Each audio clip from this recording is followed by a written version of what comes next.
সালাম একদিন রাস্তা দিয়ে হেঁটে হেঁটে যায়।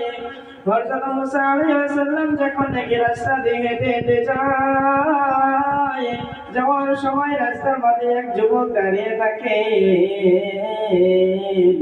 সেই যুবকের সাথে হযরত মুসা আলাইহিস সালামের সাথে তার সাক্ষাৎ হওয়ার পরে সেই যুবকে বলেন, এ হুজুর, আপনি কোথায় যাচ্ছেন? মুসা আলাইহিস সালাম বলেন যে আমি আল্লাহর কাছে যাচ্ছি, আমি আল্লাহর কাছে যাচ্ছি। সেই যুবক বলেন, আপনি যদি আল্লাহর কাছে যাচ্ছেন, আল্লাহকে আমার একটি কথা জিজ্ঞাসা করবেন। মুসা আলাইহিস সালাম বললেন যে কি কথা, তোমার কি কথা জিজ্ঞাসা করবো আল্লাহকে? সেই যুবকে বলেন, তুমি এইটাই জিজ্ঞাসা করবে যে আল্লাহ তাবারক ওয়া তাআলা আমার গুনাহ মাফ করেছে কিনা। সে মুসা আলাইহিস সালাম যখন নাকি আল্লাহ তাবারক ওয়া তাআলার কাছে চলে গেল,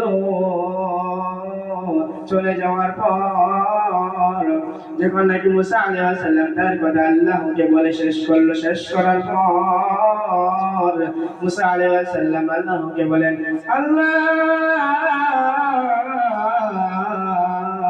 আমি যখন রাস্তা দিয়ে হেঁটে হেঁটে আসি, আমাকে একটা যুবক জিজ্ঞাসা করে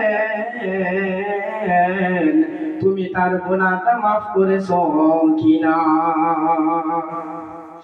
আল্লাহ বলেন, তুমি সেই বান্দাকে যে বলো আমি ওর গুনাহ মাফ করি নাই, আমি ওর গুনাহ মাফ করি নাই, ওকে যে বলো ওর গুনাহ মাফ করে নাই, ওর গুনাহ আরো বেড়ে গিয়েছে, তুমি ওকে যে বলে দাও। সে মুসা আলাইহিস সালাম যখন নাকি রাস্তা দিয়ে আবার চলে যায়, চলে যাওয়ার পর চলে যেতে থাকে, রাস্তার মাঝে সেই যুবকের সাথে তার সাক্ষাৎ হয়। সেই যুবক জিজ্ঞাসা করলেন, হুজুর,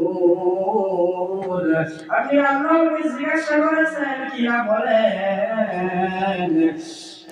জিজ্ঞাসা করার পর সেই মুসা আলাইহিস সালাম জিকে বলতেছেন যে হ্যাঁ, তোমার কথা বলেছি আল্লাহকে। হুজুর, আল্লাহ কি বলেছে আমার কথা? আল্লাহ তাবারক ওয়া তাআলা আমার কথা কি বলেছেন? আল্লাহ কি আমার গুনাহ মাফ করেছে কিনা?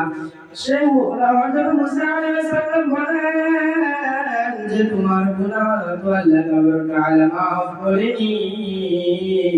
সেই যুবক ভাবলো যে আমার মনে হয় আমার নামাজ, আমার ইবাদত কবুল হচ্ছে না। তারপর সে আরো ভালো করে আল্লাহর ইবাদত করতে লাগলো। আর কিছুদিন পর যখন নাকি মুসা নবী আরো একদিন আল্লাহ আমার কাছে এই রাস্তা দিয়ে এইবার মতো আবার একবার হেঁটে হেঁটে যায়।